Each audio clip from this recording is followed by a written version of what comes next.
We are talking all things strange, especially strange bars in Chicago. And joining us now is Lindsay Rice, a reporter with Block Club Chicago, who wrote up an article all about this. Lindsay, thank you so much for being with us. Thank you for having me. Let's talk about this. Strange bars in Chicago. There must be a lot of them. Talk about the Instagram account. There are tons of them. Chicago has no shortage of funky, different neighborhood bars, taverns, clubs, and the Instagram account Strange Bar Sunday documents a lot of these places. So they talk all about what the place looks like, what the clientele is like, and kind of give a little history to it. And it's awesome to follow. They've been doing it for 10 years now. So they've covered, by their estimate, about 1,000 bars in Chicago or in the Chicago area at this point. So you said it started about 10 years ago. How did this start? Well, like many of us, it started with the intention of going out to run errands, and then something kind of catches your eye and pulls you off the track. So they were driving around Avondale one day in 2014, just with the intention of doing a couple things around town, and they saw one of those great old vintage neon signs. It caught their eye, and it was for the Podlassie Club, and they went inside, had a pint, and when they left, there was another bar like right down the block, and they went there. They thought, "What the heck? We'll go to that one too." So that was kind of the beginning of their tradition. Every Sunday, they started going to a different bar. So, Lindsay, what defines a strange bar, and what are some of the strangest bars that have been uncovered? Well, a strange bar, it can really have a wide definition. I know we shared this story yesterday for National Dive Bar Day, and what these guys had to say about strange bars was that a dive bar is not always a strange bar, and a strange bar is not always a dive bar. So I thought that was really interesting, but it really has to do with each individual place and kind of what goes on there. You know, maybe it's like a bartender with a very quirky personality, or an event that they have, or it's, location. So it could be any number of things that, as they say, is on the spectrum of strange. And some of the bars that have been uncovered, I mean, they have covered so many.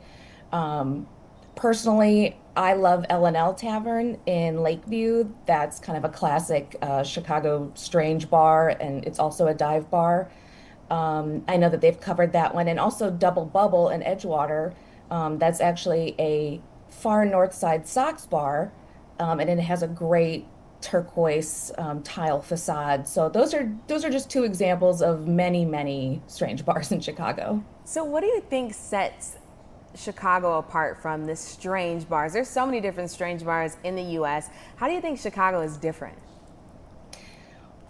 The thing that they pointed out was that, one, the old style signs. That's something that I think we all know, we all recognize. When you see an old style sign outside a bar, like, this is an established place where people are drinking regularly, and this is like the neighborhood place to be. And then they also noted that in Chicago, people are willing to talk to you, and that they have not found that same experience in every big city. So, you could pull up to one of those neighborhood bars where you see an old style sign, and the person next to you might just start chatting with you, and you could really learn a lot about the people around you that way. Yeah, Chicagoans definitely love to talk. Lindsay, what are some of the most memorable stories that they share with you? Oh boy. About what could we talk about on TV?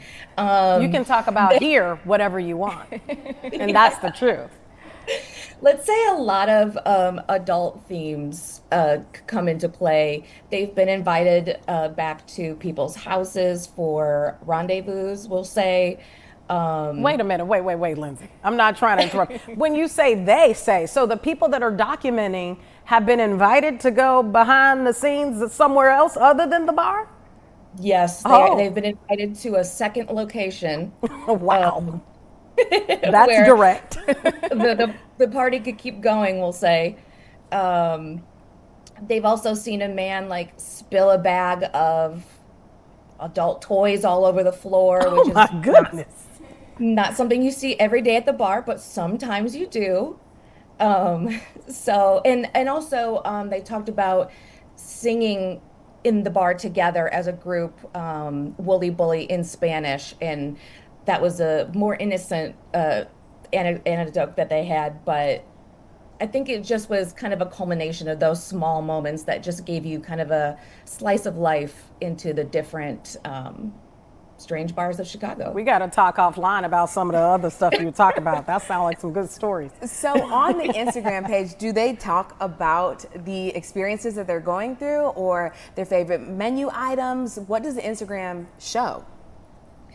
They kind of go through all of it, like any information that they learn, that they glean through their experience, they share, and they also encourage their followers to share their experiences as well. So it's kind of like this living document of anybody who's been there, or maybe whose parents have been there and they have a story, or whatever it is. They share those stories. They also share, the drink deals that are worth noting, um, just kind of any of that core information that you might want to know that could draw you in, and also that documents it at the same time. You know, Lindsay, with COVID happening, a lot of restaurants, a lot of bars suffered as a result of it. I would think that bringing attention to a lot of these bars helps them increase business as a result. Did they tell you if they've seen certain bars have an increase in business because of them being highlighted on this social media page?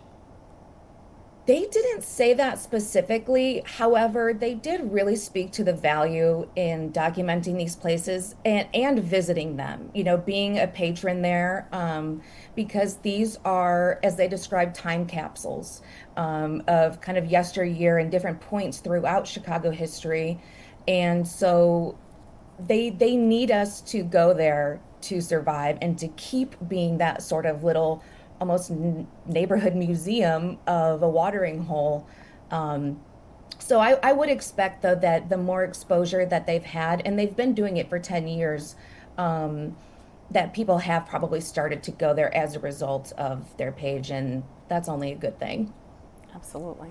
Besides Instagram, is there anywhere else that we can follow this journey? Do they have a TikTok or Facebook for others who don't have Instagram?